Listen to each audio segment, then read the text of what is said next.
अस्सलाम वालेकुम dear students, now let's discuss the host cell types. कि हम लोगों ने देख लिया है वेक्टर कैसे डिज़ाइन करने हैं, हमें पता है कि हम लोगों ने कौन से एंजाइम्स यूज़ करने हैं, हमने हाइब्रिडाइजेशन कैसे करनी है अपने रिक्वायर्ड सीक्वेंस के लिए etcetera. Now it's time to figure out कि कैसे होस्ट सेल टाइप्स होते हैं हमारे डिफरेंट वेक्टर्स के लिए। So look at this slide. It shows us that the major groups of host cells include bacteria, fungi, plants and animals. Bacteria आपका prokaryotic है, जबकि फंजाई, प्लांट्स एंड एनिमल्स हमारे eukaryotic है, होस्ट्स हैं। Bacteria में हमारे पास ग्राम नेगेटिव ग्राम पॉजिटिव दोनों आ जाते हैं। The examples include Escherichia coli, Bacillus subtilis and Streptomyces species. जबकि फंजाई में हमारे पास मोस्ट पॉपुलर जो हम यूज़ करते हैं होस्ट सेल, वो सेक्रोमाइसिस सेरेविसाई है, विच इज़ आर ईस्ट। और जो हमारे पास फिलामेंटस में आ जाता है वो एस्परजिलस नाइडुलेंस आता है, और इसके अलावा भी बहुत सारी टाइप्स हैं मगर मोस्ट पॉपुलर यही है। प्लांट्स में हमारे पास अगर हमने सेल वॉल रिमूव कर दिया है, प्रोटोप्लास्ट हैं, तो एनी नेम एनी प्लांट और उसके प्रोटोप्लास्ट को आप यूज़ कर सकते हैं as an ideal host cell. Intact cells भी आप यूज़ कर सकते हैं, होल ऑर्गेनिजम्स भी यूज़ कर सकते हैं। एनिमल्स में हमारे पास insect cells, mammalian cells, oocytes और whole organism are among the examples. और फिर हमारे पास अगर हम देखें प्रोक्रियोटिक होस्ट अगर हम ले रहे हैं तो they are widely use because of their rapid cell division. अगर आप इकोलाई को देखें अंडर ऑप्टिमल कंडीशंस वो 20 मिनट्स में डिवाइड कर जाता है, which means replication of extra chromosomal vector restricted नहीं होते सेल डिवीजन पे, बल्कि वो जाके खुद भी अपनी एपिसोमल रेप्लिकेशन कर सकते हैं। That's how we can get multiple copies of plasmid vector inside the bacterial cell. And at the same time we can use multiple vectors, and they will go on through several rounds of replication by themselves, and they can reach high copy numbers.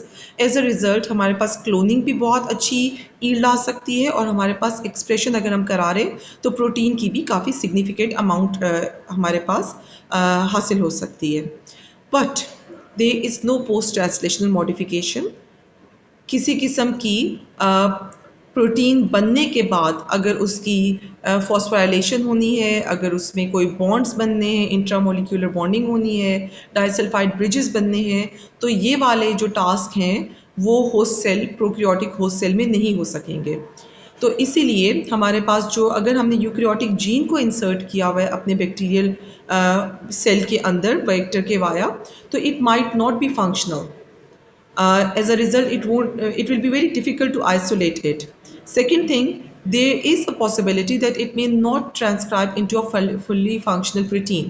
आप लोगों को मैंने introduction में एक दिखाई थी insulin protein production. आपको पता है इंसुलिन प्रोटीन के दो कंपोनेंट्स होते हैं, एक उसकी पॉलीपेप्टाइड ए होता है, एक उसका पॉलीपेप्टाइड बी होता है। तो उन दोनों के बीच में डाइसल्फाइड ब्रिजेस मौजूद होते हैं। सो चूँकि ये बैक्टीरिया के अंदर नहीं हो सकता था, that is why two separate bacterial cell lines are used for expression of these two polypeptides, और एंड में इन विट्रो कंडीशंस में डाइसल्फाइड ब्रिजेस को सिंथेसाइज किया जाता है इन दो प्रोटीन्स के बीच में. This is how the human insulin produced via bacterial host is prepped and marketed.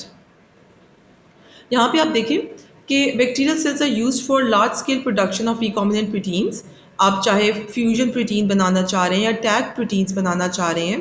देखिए फ्यूजन प्रोटीन में आप क्या करते हैं, जो प्रोटीन आपकी रिक्वायर्ड प्रोटीन होती है उसके साथ एक और प्रोटीन को अटैच करा देते हैं, and this is done via attaching the gene of interest with the tagged gene या फिर फ्यूजन जीन. सपोज़ आप चाहते हैं कि आपकी प्रोटीन जो आप एक्सप्रेस करा रहे हैं वो स्क्रीट आउट हो मीडिया में, तो आप अपनी प्रोटीन जीन ऑफ इंटरेस्ट के साथ स्क्रीटरी सिग्नल लगा देंगे. अब जब ये स्क्रीटरी सिग्नल और जीन ऑफ इंटरेस्ट ट्रांसक्राइब करके एक पहले मैसेंजर आरएनए और उसके बाद एक फुली फंक्शनल प्रोटीन बनाएगी, तो इस प्रोटीन पे ऑलरेडी स्क्रीटरी सिग्नल मौजूद होगा. सो उस स्क्रीटरी सिग्नल की प्रेजेंस की वजह से सेल इसको अपने अंदर रिटेन नहीं रखेगा, बल्कि इसको बाहर इन द मीडिया स्क्रीट आउट कर देगा. इस तरह आपके पास जो पोस्ट ट्रांसलेशनल प्रोसेसिंग है आपकी प्रोटीन की, उसकी कॉस्ट कम हो जाएगी और एफिशिएंट हो जाएगी। इसी तरह आप टैग प्रोटीन का भी इस्तेमाल कर सकते हैं। टैग प्रोटीन में आप अपने जीन ऑफ इंटरेस्ट के साथ हिस टैग की कंपोनेंट अटैच कर दें। जब वो ट्रांसलेट होगा तो हमारी प्रोटीन के साथ हिस टैग मौजूद होगा। एज अ रिज़ल्ट जब हम उसको मीडिया में से सेपरेट करेंगे तो हम आराम से ऐसे कॉलम में उसको कर सकते हैं जो कि हिस टैग के लिए एफिनिटी रखता हो। सो बाकी सारी प्रोटीन्स पास कर जाएंगी, सिर्फ हमारी protein along with the his tag will get attached within the column. As a result हम उसकी एफिशिएंट प्यूरिफिकेशन कर सकेंगे। ठीक हो गया।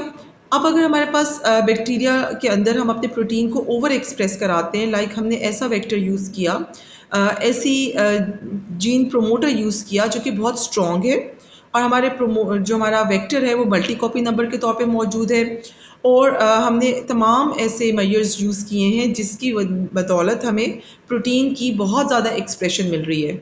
तो हमें कुछ और फैक्टर्स को भी माइंड में रखना होगा। The protein shouldn't be toxic to the cell.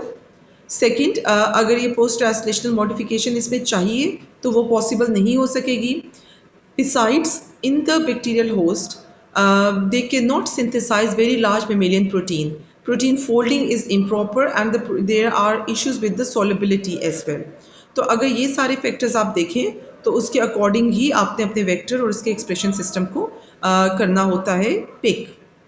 यहाँ पर आप देखिए, आपको कुछ एडवांटेजेस और डिसएडवांटेजेस इस फिगर पे नज़र आ रहे हैं। आप देखिए, the advantages include simple purification. अगर आपने प्रोटीन जो भी आप प्रोटीन सिंथेसाइज कर रहे हैं और वो स्क्रीट होके पेरीप्लाज्म में आ गई है, जो कि आउटर ऑलमोस्ट स्पेस होती है within the bacterial cell, periphery की तरफ मौजूद होती है। तो अगर वहाँ पे मौजूद है तो दिस मीन्स के this protein can be purified simply. Proteolysis इसमें बहुत कम होगी, प्रोटीन फोल्डिंग इम्प्रूव्ड होगी और इसके अलावा एंड टर्मिनस ऑथेंटिसिटी आपको हासिल होगी। मीन्स आप एंड टर्मिनस के वाया इसको आराम से प्यूरिफाई कर सकेंगे। But at the same time there are disadvantages to it. अगर आप पेरीप्लाज्म में अपनी प्रोटीन को मूव करवा रहे हैं, sometimes signal does not facilitate export, वो यहीं पे स्टक रह जाएगी और एज अ रिजल्ट यहाँ पे इंक्लूजन बॉडीज़ बन जाएंगी। ऑन द अदर हैंड, अगर आपकी प्रोटीन सिर्फ साइटोप्लाज्म में ही रहती है तो इसका फ़ायदा ये है कि इंक्लूजन बॉडी है, आप इन इंक्लूजन बॉडीज़ को प्यूरिफाई कराएंगे which is slightly easier. Protease से इसको प्रोटेक्शन मिल जाएगी, डायरेक्टली इसके ऊपर प्रोटीएज एंजाइम एक्ट नहीं करेंगे, डिग्रेड नहीं करेंगे। जो प्रोटीन है वो असल में इनएक्टिव होगी, एज अ रिज़ल्ट वो नॉन टॉक्सिक होगी सेल के लिए। प्रोटीन ईल्ड आपको हायर मिलेगी और इसके अलावा आपके पास जो है ना सिंपल प्लाज्मिड कॉन्स्ट्रक्ट से आप ये प्रोटीन हासिल कर सकेंगे। At the same time disadvantages include inclusion bodies. हमेशा इंक्लूजन बॉडीज़ की प्रेजेंस फ़ायदेमंद नहीं होती। At times the inclusion bodies lead to improper protein folding, denaturation cause कर सकते हैं, रीफोल्डिंग कॉज करा सकते हैं और जो एंड टर्मिनस है उसकी पे एक्सटेंडेड प्रोटीन सेगमेंट मौजूद होगा विच इज़ नॉट रिक्वायर्ड। अगर आपके पास प्रोटीन ऐसी है जो कि एक्स्ट्रा सेलुलर मैट्रिक्स में स्क्रीट आउट हो जाती है तो ये सबसे सिंपलेस्ट प्यूरिफिकेशन प्रोसेस होता है। इसमें फोल्डिंग आप इम्प्रूव्ड हासिल कर सकते हैं, एंटरमिन्स ऑथेंटिसिटी है और इसके अलावा प्रोटियोलाइसिस बहुत कम होगी और it is good. But there are chances कि जो एक्स्ट्रा सेलुलर सिग्नल आपने इसके साथ लगाया था वो वर्क ना करे और जो है ना स्क्रीशन ना हो, स्क्रीट आउट ना हो सके और सेल की लाइसिस भी ये कॉज करा सकता है। ऑन द अदर हैंड, अगर हम यूकैरियोटिक होस्ट को यूज़ कर रहे हैं तो they are the complex multicellular systems and they have the ability for post translational modifications. As a result हमारे पास प्रॉपर फोल्डिंग आएगी प्रोटीन की।